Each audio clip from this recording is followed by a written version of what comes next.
नमस्कार दोस्तों, यह वीडियो सीए फाइनल ग्रुप 1 और आईपीसीसी ग्रुप 2 के लिए है। तो यदि आप सीए फाइनल या आईपीसीसी के स्टूडेंट नहीं हैं तो इस वीडियो को शेयर कर दें। ऑडिट में पहली बार मेमोरी टेक्निक इंट्रोड्यूस हो रहा है। इस वीडियो को ढेर सारा प्यार दें। इसकी पूरी सीरीज आएगी जो कि आपको 40 नंबर दे के जाएगी। यह वीडियो लास्ट तक देखें। इसमें मैंने डेमो के लिए एक क्वेश्चन भी याद करवाया है आपको। प्लीज़ उस पर अपना वैल्यूएबल फीडबैक भी दीजिए। Thank you. I assure you आप इस वीडियो को पूरा देखने के बाद लाइक अवश्य देंगे।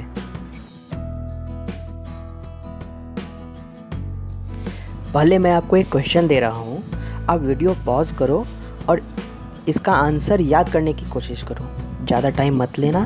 5 मिनट के बाद दोबारा इस आंसर को बोलने की कोशिश करो और रियलाइज़ करो कि क्या आप इसके सारे पॉइंट्स याद कर पा रहे हो जैसे हम इसका में कर पाते हैं। तो चलो यहीं पे वीडियो पॉज कर लो। यहाँ क्वेश्चन दिया हुआ है, इसे पढ़ के और इसके नीचे जो आंसर है इसे याद करने की कोशिश करो आप पहले।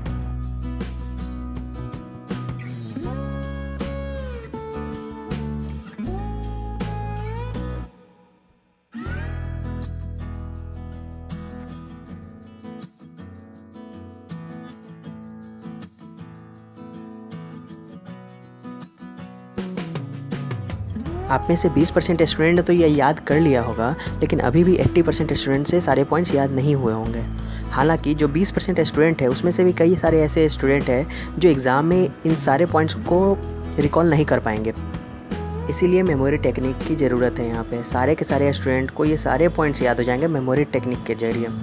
एक्चुअली मेमोरी टेक्निक क्या है ये हम ऑलरेडी यूज़ कर रहे हैं। जितने भी सीए स्टूडेंट हैं वो इसका याद करने के लिए क्वेश्चन के आंसर को मेमोरी टेक्निक यूज़ करते हैं, लेकिन ऑडिट में इसका यूज़ नहीं किया जा रहा है। इसलिए नहीं किया जा रहा है, इसके पीछे 3 कारण हैं। पहला कारण तो यह है कि इसका सिलेबस बहुत ही बड़ा है, यानी इसका से 4 गुना लगभग में बड़ा होगा। दूसरा कारण ये है कि जितने भी स्टूडेंट होते हैं सबके ऑडिट में कॉन्सेप्ट क्लियर होता है। जितने भी टीचर है सब ऑडिट का कॉन्सेप्ट अच्छे से क्लियर करवाते हैं। तो स्टूडेंट के माइंड में बैक ऑफ द माइंड यही चल रहा होता है कि एग्ज़ाम में वो जा कर के कॉन्सेप्ट के बेसिस पे सारे आंसर कर लेंगे। पढ़ते वक्त भी स्टूडेंट क्या करते हैं, कॉन्सेप्ट पे फोकस करते हैं, क्वेश्चन के आंसर देने पे फोकस नहीं करते हैं।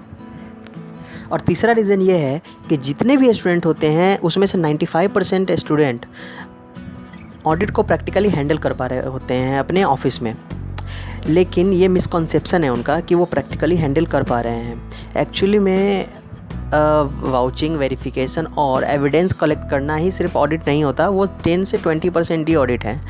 बाद बाकी हम कवर नहीं कर रहे होते अपने प्रैक्टिकल लाइफ में। देखा जाए तो किसी भी सब्जेक्ट को सही से करने के लिए 2 चीज़ का होना ही ज़रूरी होता है। पहला कॉन्सेप्ट का क्लियर होना और दूसरा प्रैक्टिस।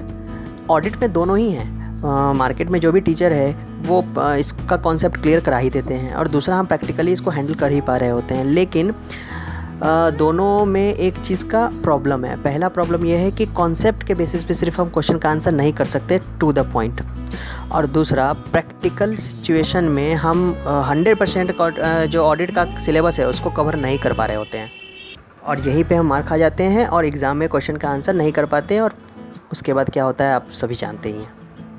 एग्जाम्पल के लिए मैं आपको बता देता हूँ कि ऑफिस में प्रैक्टिकली क्या हैंडल होता है। किसी भी ऑडिट में जाने से पहले प्लान ऑलरेडी बना हुआ होता है, वो 4 साल पुराना प्लान होता है। रिलेटेड पार्टी पहले से ही हमें मालूम होता है कि कौन रिलेटेड पार्टी है, किन के साथ ट्रांजैक्शन हुआ है, नहीं हुआ है। स्कोप ऑलरेडी डिसाइडेड होता है, एक्सटर्नल कन्फर्मेशन की ज़रूरत ही नहीं पड़ती।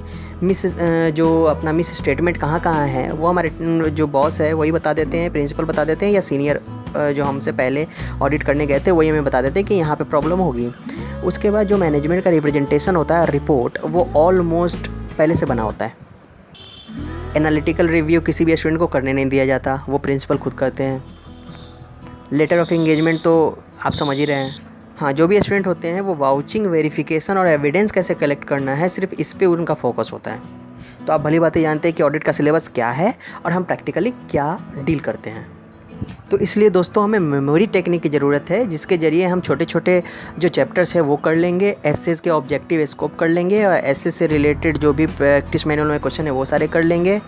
प्रोफेशनल एथिक्स के सारे क्लॉजेस कर लेंगे, ये सारा हम याद कर लेंगे। जो 40 मार्क्स कवर करता है, 40 नंबर कवर करता है, वो हम इस मेमोरी टेक्निक से कर लेंगे। बाकी कॉन्सेप्ट के बेसिस पे तो हम कर ही रहे हैं, ऑलरेडी हमें कॉन्सेप्ट तो आता ही है। अब जो मैं आपसे कहानी कहने जा रहा हूं, शुरू करते हैं। उसको ध्यान से सुनिएगा।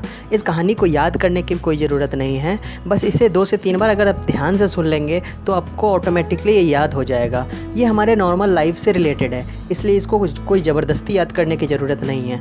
तो चलिए शुरू करते हैं। शादी में ऑडिटर को अलर्ट रहना चाहिए और शादी का कार्ड वेरीफाई करना चाहिए, ये देखने के लिए कि रिलेटेड पार्टी ही अंदर आ रहे हैं ना।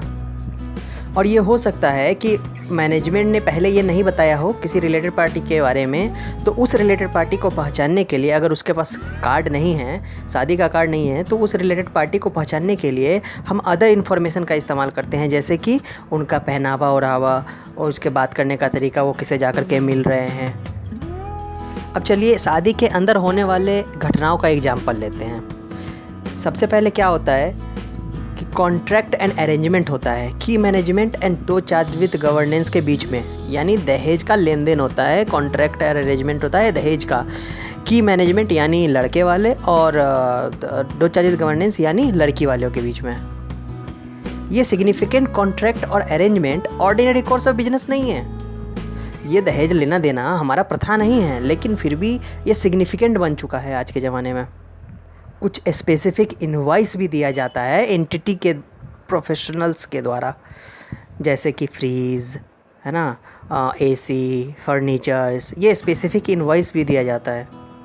आज के दुनिया में ये एक तरह का लाइफ इंश्योरेंस पॉलिसी एक्वायर करना हो गया है एंटिटी के द्वारा। क्या होता है आजकल हम ये देखते हैं कि अगर किसी ने दहेज नहीं दिया है तो बाद में लड़कियों को मार दिया जाता है, जला दिया जाता है, जो कि बिल्कुल ही गलत है। लेकिन आज के ज़माने में ये एक तरीके का इंश्योरेंस पॉलिसी हो गया हुआ है। यहाँ तक कि ड्यूरिंग द शादी पीरियड ये सिग्निफिकेंट कॉन्ट्रैक्ट कभी भी रीनिगोशिएट हो जाता है।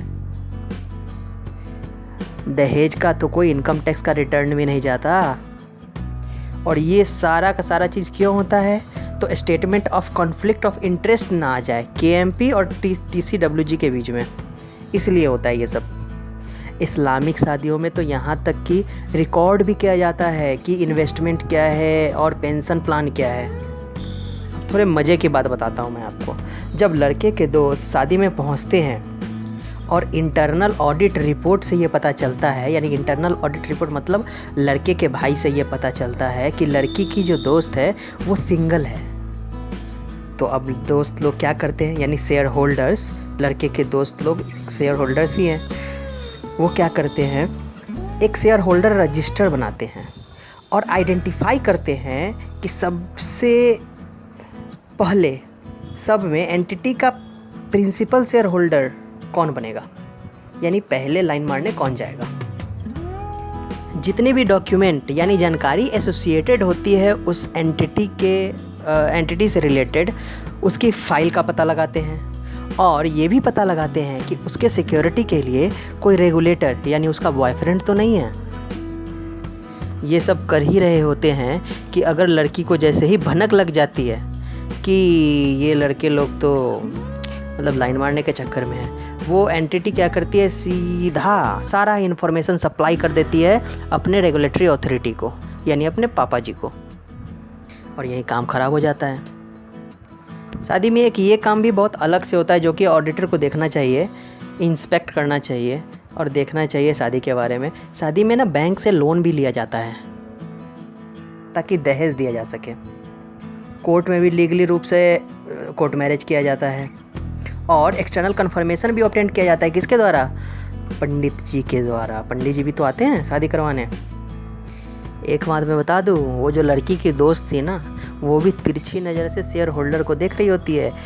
एक एक मिनट ऑफ मीटिंग, वो किससे मीटिंग कर रहा है, लड़के के दोस्त किससे मिल रहा है, उसका एक एक मिनट ऑफ मीटिंग का वो रिकॉर्ड रखती है अपने पास, शेयर होल्डर का।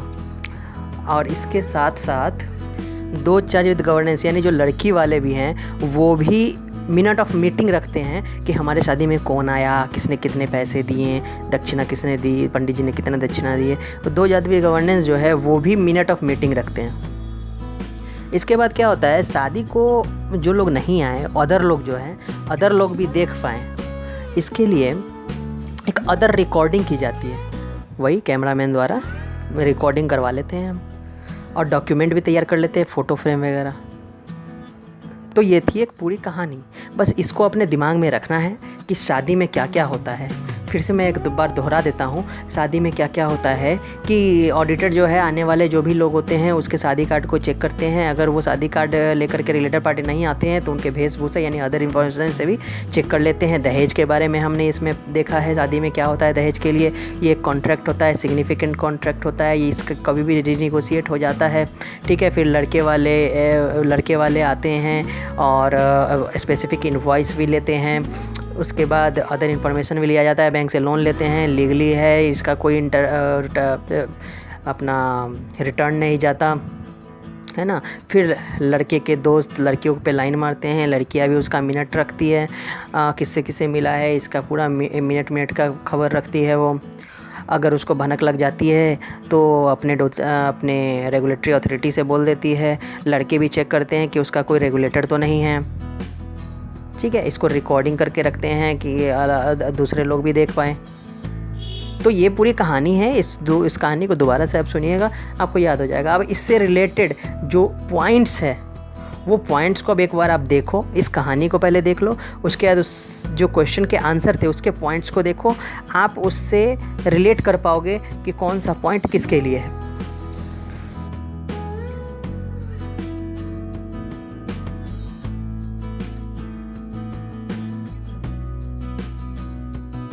वैसे मैंने यहाँ पे लिख करके भी दे रखा है कि शादी का कौन सा इवेंट आपके आंसर के किस पॉइंट से रिलेट करता है। तो मैंने यहाँ इवेंट लिख दिया है, जिस पॉइंट से वो रिलेट करता है उस पॉइंट का नंबर दे दिया है और उसके आगे वो इवेंट लिख दिया हुआ है। तो आप उससे रिलेट कर लेंगे और उसको एक बार कहानी को देखने के बाद आंसर देखेंगे।